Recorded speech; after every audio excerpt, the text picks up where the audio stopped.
kemudian metallurgical dan mechanical ya, seperti itu.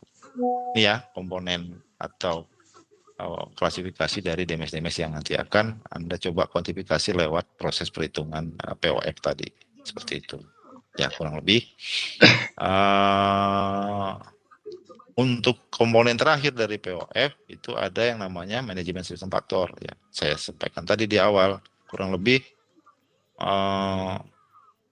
manajemen sistem faktor ini erat kaitannya bagaimana si suatu fasilitas produksi di mana peralatan-peralatan tertentu itu berada, itu dikelola, beroperasi, dan di-maintain integritasnya lah kurang lebih ya, untuk bisa beroperasi sesuai dengan yang diinginkan atau direncanakan. Sini banyak faktor, kurang lebih seperti macam ya namanya manajemen sistem faktor, kurang lebih bagaimana memanage pengelolaan pengoperasian dari suatu fasilitas produksi sehingga mencerminkan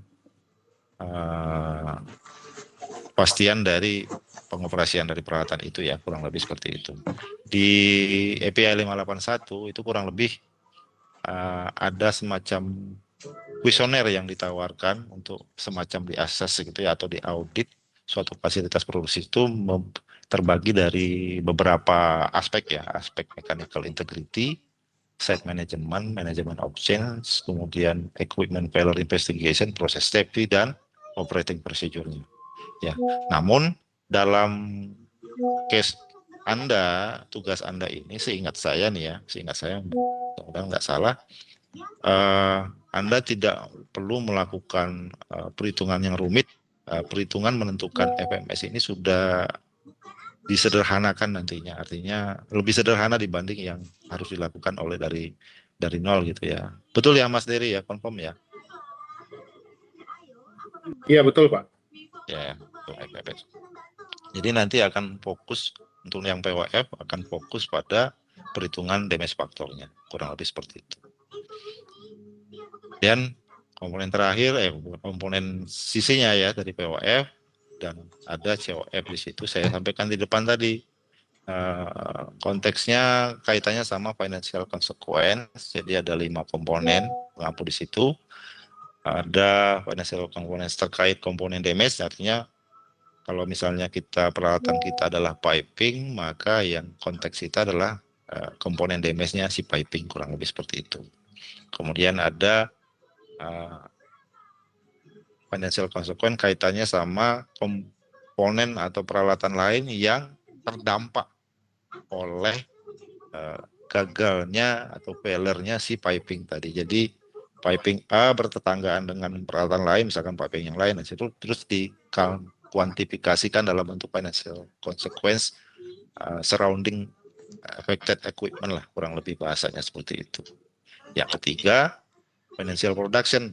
Jadi konsekuensi yang dihitung berdasarkan saat terjadi kegagalan, berapa interupsi dari produksi yang terdampak, kurang lebih seperti itu. Misal, piping Anda bocor, harus dimatikan pabriknya atau fasilitasnya, produksi berhenti berapa lama, dihitung kerugiannya kurang lebih berapa lama.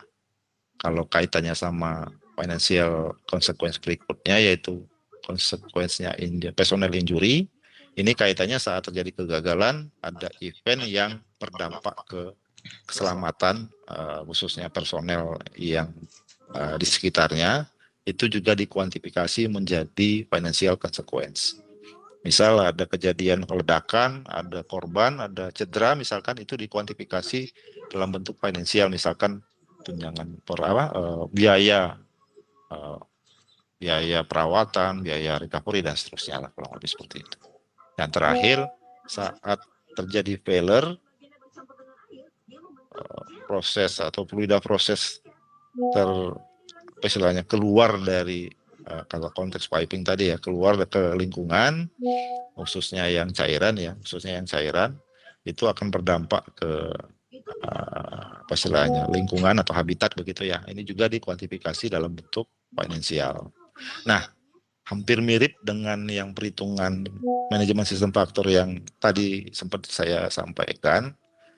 Di kasus Anda pun, untuk yang konsekuensi ini tidak terlalu dibikin fokus begitu ya, artinya perhitungan financial consequence pun di kasus tugas 2 ini sudah lebih disederhanakan gitu. Ada beberapa parameter konsekuensi yang diberikan nantinya di supply, kemudian nanti Anda diminta untuk menentukan total financial consequence-nya seperti itu. Confirm ya, Mas Dery, betul ya? Confirm, Pak. Oke, baik. Tuh, mungkin dari sini sudah ada gambaran ya teman-teman harapannya, artinya kuantifikasi Anda di risiko ini akan ada perhitungan POF, akan ada perhitungan konsekuensi, di mana khususnya konsekuensi itu perhitungannya relatif tidak fokus dibanding yang probability of failure atau POF-nya. Di mana POF tadi ya, ada GFF, ada damage factor, ada manajemen sistem faktor. Gitu. Silakan ya. Ini sudah hampir 20 menit ini saya bantu jelaskan, belum ada yang bertanya nih. Silakan kalau ada pertanyaan, silakan diinterupsi, nggak apa-apa ya.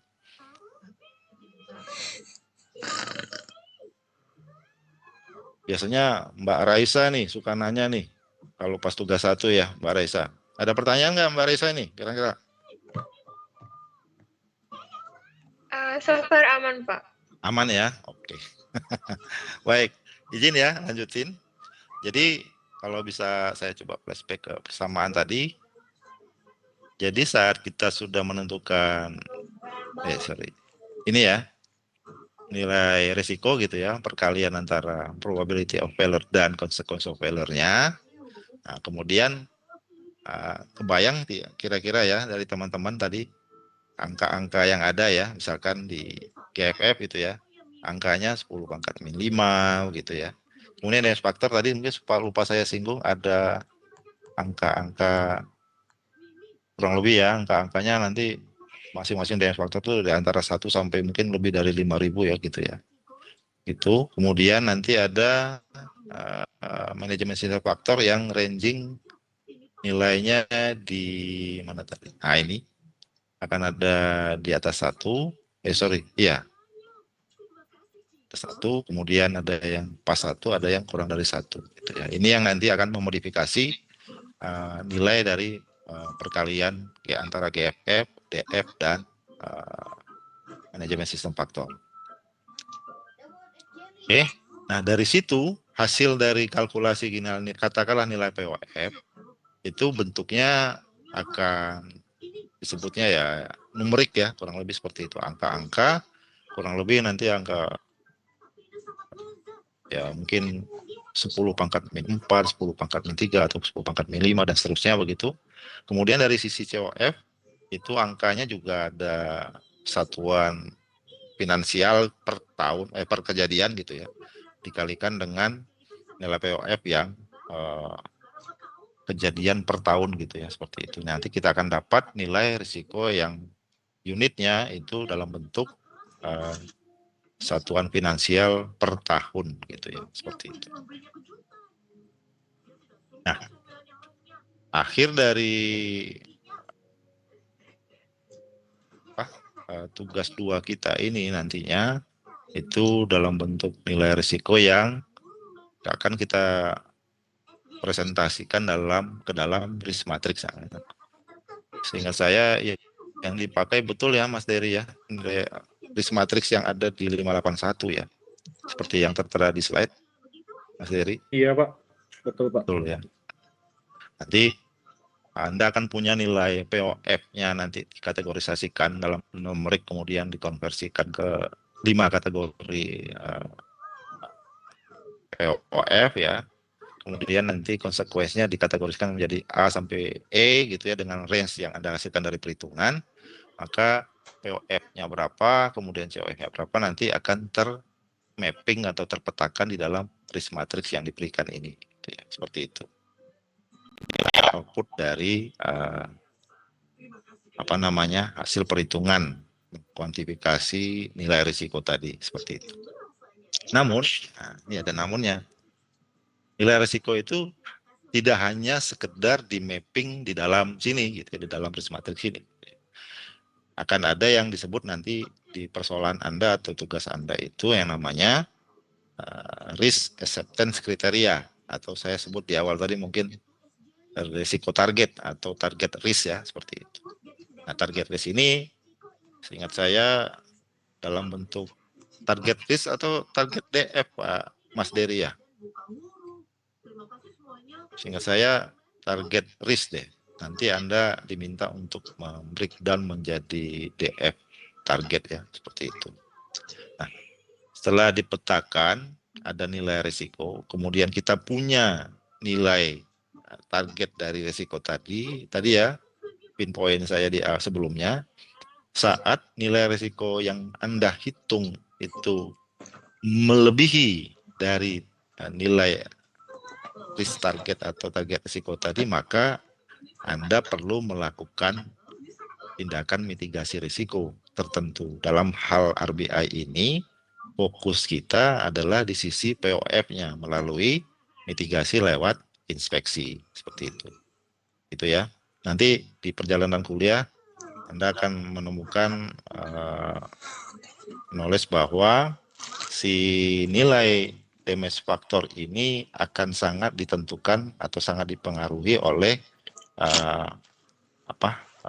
riwayat inspeksinya, apakah pernah diperiksa secara rutin dan apakah pemeriksaan atau inspeksi terhadap damage tertentu itu sudah cukup efektif ya. Nanti ada istilahnya ada nilai effectiveness of inspection namanya gitu, untuk memodifikasi hasil perhitungan DF Anda, seperti itu.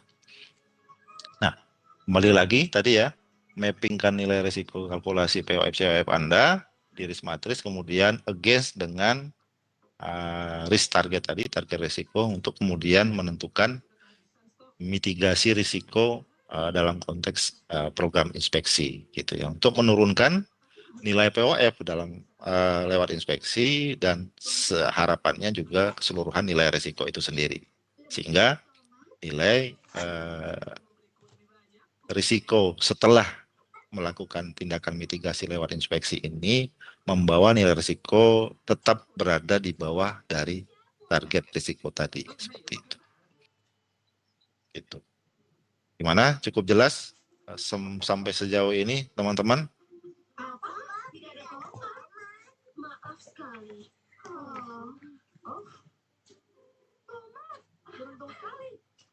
Siapa nih, Mbak? Saya cek ya, Mbak Kalisa. Kopi? Aman, Pak. Aman. Saya mau tanya nih Mbak Kalisa, untuk yang kuliah sekarang itu secara materi sudah sampai di mana?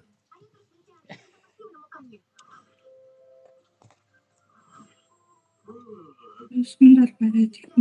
Atau teman-teman yang lain yang mungkin masih ingat?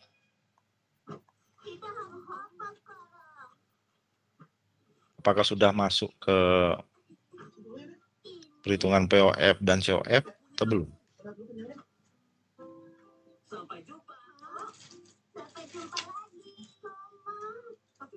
Damage factor calculation. Oh, sudah masuk ya? Oke. Ya, syukurlah kalau begitu. Artinya saya sempat diskusi dengan Prof. Hermawan bahwa apa yang terjadi saat nanti tugasnya lebih dulu daripada materi kuliah. Oh, nggak apa-apa. Ya, nanti biar mengandalkan motivasi dari teman-teman untuk bisa belajar lebih dulu ya. Karena memang tadi disampaikan formulasi matematiknya semuanya ada di 581 API gitu ya. Sehingga bisa dipelajari lebih dulu tanpa harus menunggu materi kuliah yang sama gitu ya, seperti itu. Baik, thank you ya informasinya.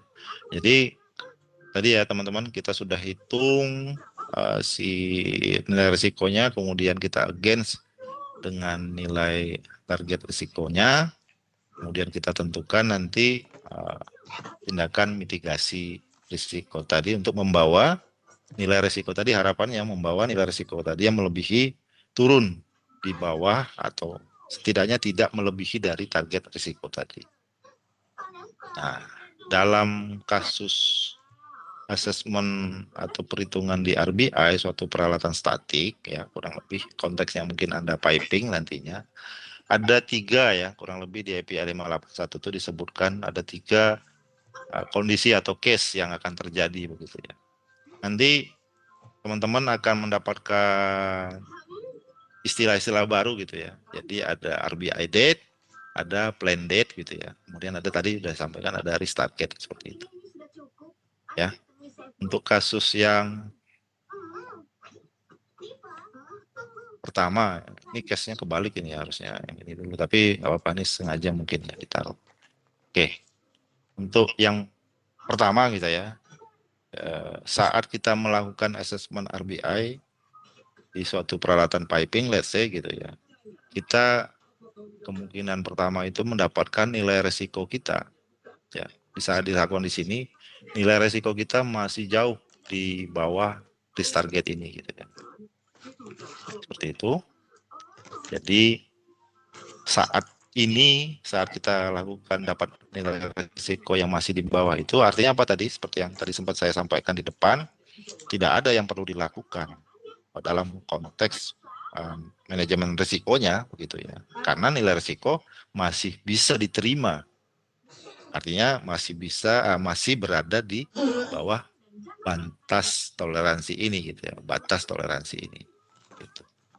Nah, tapi gitu ya, tapi saat kita proyeksikan, ya, ini disebutnya plan date, ini rentang waktu di mana kita merencanakan untuk melakukan assessment atau memprediksi kondisi perubahan nilai risiko saat kita dari RBI date gitu ya. Apakah saat di plan date katakanlah 5 tahun atau 10 tahun begitu ya, nilai risiko tadi ya akan naik berdasarkan waktu begitu.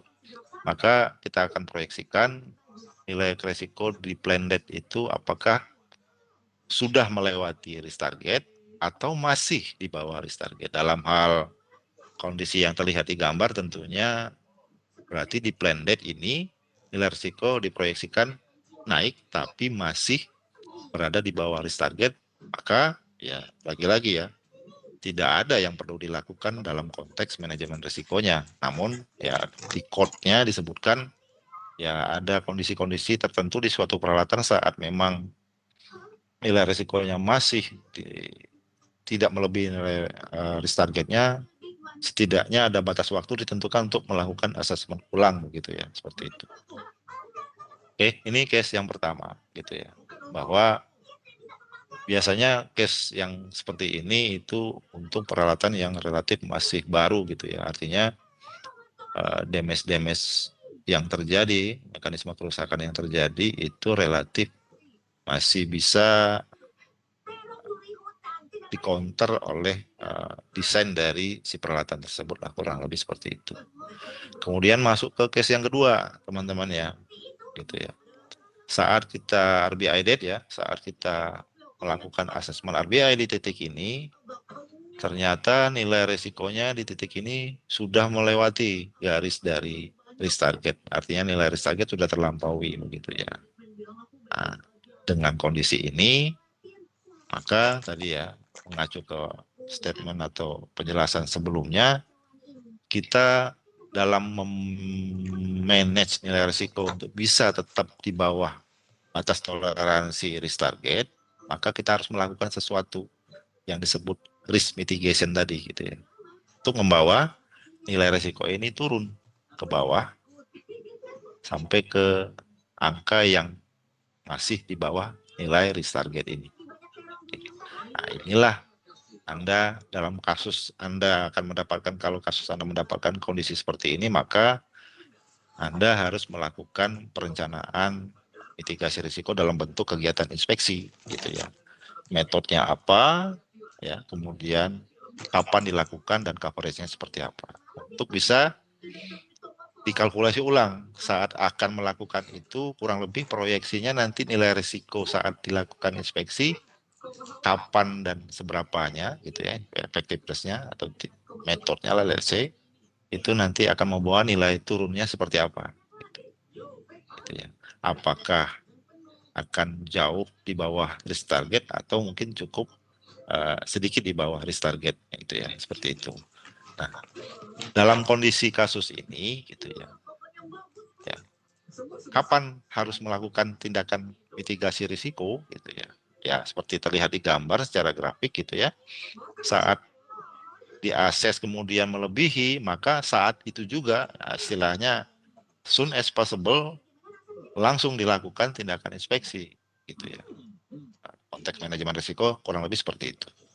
Jadi kita harus bawa nih si nilai risiko ini turun ke bawah karena saat kita akses hasilnya sudah langsung melebihi target risikonya. Seperti itu. Dan saat kita berikan tindakan tertentu gitu ya, perencanaan inspeksi Dia sampai tertentu, slip lagi nge-zoom nih.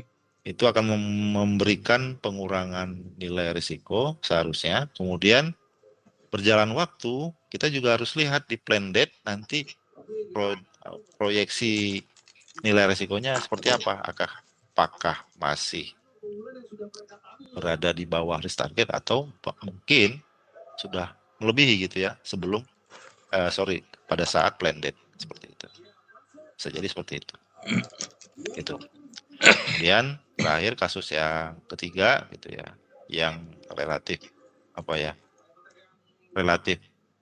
banyak yang Anda akan temukan nantinya itu di mana saat kita RBDate sebenarnya nilai risikonya masih di bawah risk target, namun berjalan waktu ya di rentang waktu antara saat kita RBID hingga mungkin di plan date-nya gitu ya, di tengah-tengahnya nilai risiko itu naik sehingga melebihi nilai risiko yang ditoleransikan atau ditargetkan.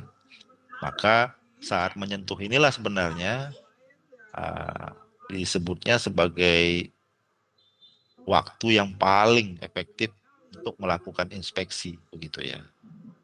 Saat menyentuh kita akan dapat yang namanya target date ya, terminologinya, di mana itu adalah waktu di mana nilai risiko itu persis menyentuh nilai risk target seperti itu. Jadi ini yang dianggap waktu yang case-nya sama dengan yang tadi ya, seperti itu ya. Jadi target date ini saat case-nya tepatnya yang di sini ya. Jadi ini waktu yang paling optimum untuk melakukan inspeksi. Tujuannya apa?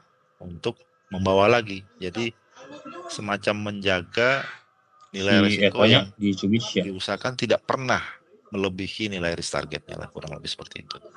Kita bawa dengan mitigasi risiko lewat inspeksi, dengan efektivitas inspeksi tertentu, nanti Anda akan dikenalkan dengan istilah A, B, C gitu ya. Itu nanti akan membawa nilainya ke nilai yang tertentu di bawah risk target. Sama ya, nanti juga kita harus menentukan proyeksi nilai risiko tadi saat sudah diinspeksi pun itu di plan date itu seperti apa. Bisa jadi saat kita berikan inspeksi tertentu gitu ya, katakanlah di sini disebutnya C, efektivitasnya C gitu ya. Maka dia akan turun dan berdasarkan berjalan waktu nanti akan naik lagi dan bisa jadi melebihi nilai risiko target lagi sehingga harus diinspeksi lagi gitu ya. Ini yang nanti kita merencanakannya, inspection schedule, scope, dan metodenya itu dengan reflect ke efektivitasnya itu bisa efektif ya kurang lebih agar tidak bolak-balik melakukan inspeksi. Jadi kalau di gambar ini kurang lebih untuk agar di plan date tetap tidak melebihi risk target ya kurang lebih efektivitas B di sini disebutkan untuk bisa tetap di plan date masih di bawah risk target. Seperti itu. Ya. Sampai di sini sudah mulai bingung teman-teman? Karena emang nggak kebayang ya, artinya mungkin kalau di kuliah akan lebih jelas ya insya Allah ya. Artinya harapannya nanti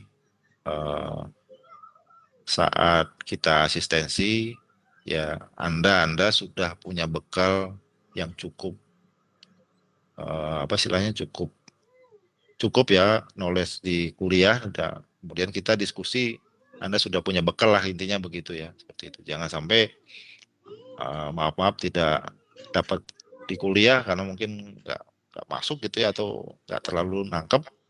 Terus Anda jangan sampai mengandalkan di asistensi yang nanti akan secara waktu karena memang tidak memungkinkan untuk bisa mengcover itu gitu ya, seperti itu. Jadi pesan saya sih tolong di kuliah coba dipahami cara pemahaman dan juga cara berhitung yang ada di khususnya di POF ya gitu ya, atau di nilai resiko secara keseluruhan, sehingga nanti pada saat kita asistensi mengerjakan dari case yang Anda kerjakan itu bisa lebih efektif lah gitu. Tidak buka-buka lagi untuk mendapatkan pemahaman seperti yang seharusnya sudah didapatkan di kuliah regulernya seperti itu. Gitu. Rasanya mungkin sudah cukup ya, karena nggak ada pertanyaan dari teman-teman. Jadi rasanya mungkin bisa dilanjut ke berikutnya, mungkin masalah timeline, Mas Dery, silakan. Saya bisa bantu operasikan slide-nya kalau memang diperlukan. Oke, Pak. Nggak apa-apa, Pak. Makasih. Ya, baik teman-teman. Jadi tadi itu penjelasan tentang tugas kedua kita. Nanti kita akan, nah jadi untuk waktunya ini, seperti yang tertera di layar, kita itu nanti selesainya diharapkan di minggu pertama Juni. Di Jumat tanggal 29. Dan presentasi itu nanti di awal Juni gitu. Kalau nggak salah ini udah UAS gitu ya di final presentation ini. Nanti kita akan mencari waktu bersama gitu ya supaya kita dapat waktu untuk presentasi. Boleh next dulu nggak? Boleh slide gitu. Ya, jadi nanti outline-nya seperti ini kira-kira. Jadi ada judul, anggota, objektif, metodologi. Lalu berikutnya ada perhitungan POF, lalu ada perhitungan COF, lalu ada symmetric plot yang tadi ada warna-warni itu, lalu berikutnya ada inspection plan, dan inspection method dan effectiveness, lalu berikutnya conclusion and recommendation. Nah, next dulu Pak untuk ke timeline-nya. Nah, jadi untuk aktivitas kita itu terbagi karena tadi kita selesai dari 29 Mei, jadi diharapkan nanti teman-teman di sekitar tanggal 11 sampai tanggal 29 itu kita bisa maksimal gitu ya. Jadi nanti untuk apa namanya? Itu ada yang salah ketik itu di case assign itu sih salah. Case assign itu nanti di tanggal 11 ya teman-teman ya, tanggal 11 hari Senin nanti itu akan kita berikan problemnya, case tadinya. Lalu berikutnya nanti di tanggal 11 sampai 15 diharapkan nanti sudah sampai ke perhitungan DF. Lalu berikutnya nanti di tanggal 22 nanti sudah diharapkan sudah ada perhitungan POF, COF, matrik dan inspection plan. Lalu di minggu berikutnya nanti melakukan inspection effectiveness dan juga melakukan perhitungan ulang resiko pada inspection date. Kalau misalkan seperti tadi yang bilang Pak Dudi, ternyata di tanggal begitu sudah melebihi risk target, maka itu akan dihitung ulang gitu ya, dilakukan inspeksi. Lalu berikutnya final presentation dan final spreadsheet itu nanti kita akan umumkan setelah itu gitu ya. Nanti kita akan cari waktu yang pas gitu ya untuk pengumpulan dan juga untuk presentasinya. Boleh ke kalender yang tadi Pak, 2 slide sebelumnya. Pak Dudi. Ya, jadi di sini teman-teman, ini saya menaruh Jumat itu untuk progres itu sebenarnya bukan sebagai patokan gitu ya, bahwa nanti teman-teman tetap akan diskusi dengan asisten masing-masing, asistensinya kapan, tapi diharapkan di setiap akhir pekan itu di Jumat itu sudah punya progres. Jadi teman-teman sudah melakukan sesuatu. Dan memang kita di sini di bulan Mei itu ada libur ya teman-teman ya. Di tanggal 14 itu ada libur kenaikan, lalu berikutnya ada di tanggal 20 Idul Adha, ada juga nanti cuti bersamanya, jadi tolong diatur aja dengan teman-teman dan juga dengan asistennya. Boleh next Pak, ke 2 slide berikutnya mungkin. Oh, next. Oke. Nah, jadi untuk asistensi silahkan. Belum berubah ya? Tadi saya udah ubah sebenarnya. Jadi untuk jadwal asistensi silahkan diskusi dengan asisten masing-masing. Lokasinya baik itu offline maupun online silahkan seperti tugas pertama saja teman-teman. Tapi kalau memang nanti asistennya minta offline, tolong diatur waktunya dan juga mengatur ruangan dengan asisten kelas yaitu Mas Gibran, Mas Rehan dan juga Mas Rijal. Kira-kira begitu, ada yang mau ditanyakan silakan.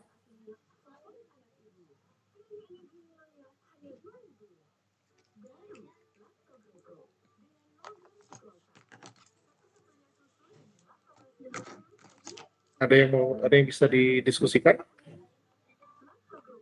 Kayaknya teman-teman ini terlalu lelah kuliah, akhirnya Iya sampai. nih, udah hari Jumat ini Pak. Pasti capek. Oke lah. Nanti mudah-mudahan Senin kita sudah bisa berikan case tadinya ya teman-teman ya. Di waktu kosong ini mungkin silakan cari standar API 581, 579 dan 571. Kalau 571 sudah punya ya. Begitu kira-kira. Dari Pak Dudi ada tambahan Pak? Iya, Silakan. kalau saya boleh nambahkan, balik lagi ke objektif dari tugas Anda ini ya teman-teman ya. Coba ke depan. Nah ini ya. Jadi nanti deliverable Anda yang Anda harus kumpulkan itu ada spreadsheet kalkulasi Anda gitu ya. Ini saya kasih bocoran aja nih ya, kait case-nya gitu ya. Akan hanya ada 2 damage untuk masing-masing piping Anda, masing-masing kelompok Anda gitu ya. Piping yang Anda dapatkan itu adalah salah satu piping yang Anda kerjakan saat tugas pertama. Itu ya bocorannya.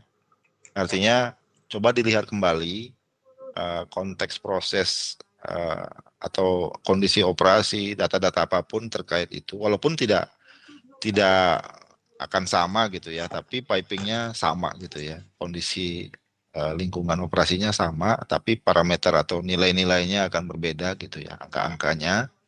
Kemudian dari 2 damage ini ya kurang lebih damage yang konteksnya relatif selalu apa both ya, keduanya ya antara internal dan eksternal gitu ya.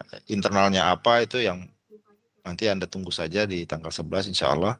Kemudian eksternalnya seperti apa. Nah, dalam hal Anda ada yang insulated tuh gitu ya. Nanti Anda akan mengkuantifikasi, melakukan kalkulasi untuk eksternal khususnya itu yang CUI. Jadi kurang lebih bocorannya seperti itu. Kemudian apa namanya? Kalaupun gitu ya, Anda mau ngisi waktu bisa lebih cepat karena tadi konteksnya waktunya sangat terbatas begitu ya. Untuk tugas 2 ini, saran saya sih sebenarnya Anda coba explore lebih dulu kalkulasi-kalkulasi damage yang ada di 581 khususnya untuk lingkup damage yang relatif yang Anda kerjakan gitu ya. Saya yakin Anda masih ingat bahwa ada di antara Anda yang pipingnya CUI, ada pipingnya yang atmosferik untuk eksternal gitu ya. Kemudian ada yang apa istilahnya cracking SCC gitu ya, seperti itu. Mulailah dilihat seperti apa sih. Nah nanti kaitannya sama pengembangan spreadsheet Anda kurang lebih seperti apa. Ya, kurang lebih yang bisa saya sampaikan di EPL 581 perhitungan masing-masing DF ini kurang lebih cukup tertata atau terstruktur begitu ya. Jadi ada step 1 apa, step 2 dan seterusnya begitu ya sampai akhirnya damage faktor tertentu itu didapatkan gitu. Nah, tolong ya dia maulah ya mengeksplor lebih dulu begitu ya untuk bisa mengkonsep eh, struktur dari spreadsheet Anda gitu ya. Nanti Anda bisa masukkan formulanya dulu gitu ya.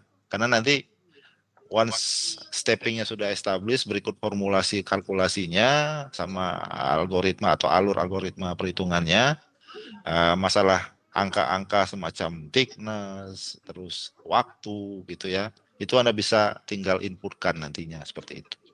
Itu ya saran saya untuk menstrategikan waktu yang cukup terbatas dalam tugas 2 ini, seperti itu. Itu mungkin tambahannya Mas Dery.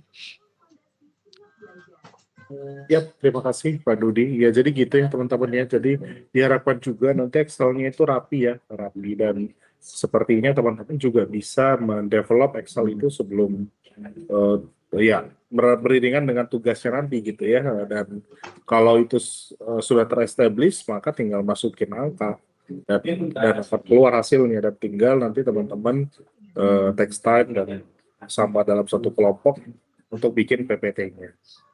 Gitu sih dari saya kira-kira. Teman-teman ada yang mau ditanyakan silakan. Untuk grupnya sama ya dengan tugas 1 ya. Jadi sama saja dan asistennya juga sama. Begitu. Ada yang mau ditanyakan, didiskusikan silakan. Ada yang kurang jelas?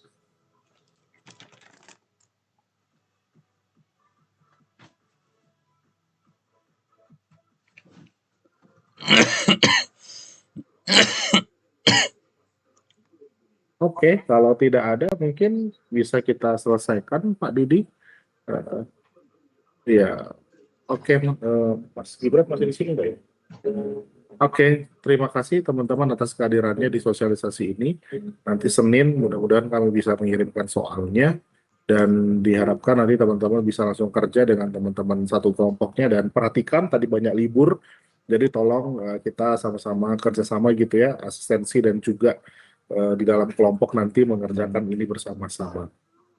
Begitu kira-kira dari saya kembalikan ke Mas Gibran. Masih ada lagi atau sudah live ya? Oke lah, Cukup, Mas. cukup ya. Oke, kalau gitu kita selesaikan. Terima kasih. Terima kasih Pak Dudi. Ya, sama-sama. Kasih semua. Ya, izin live.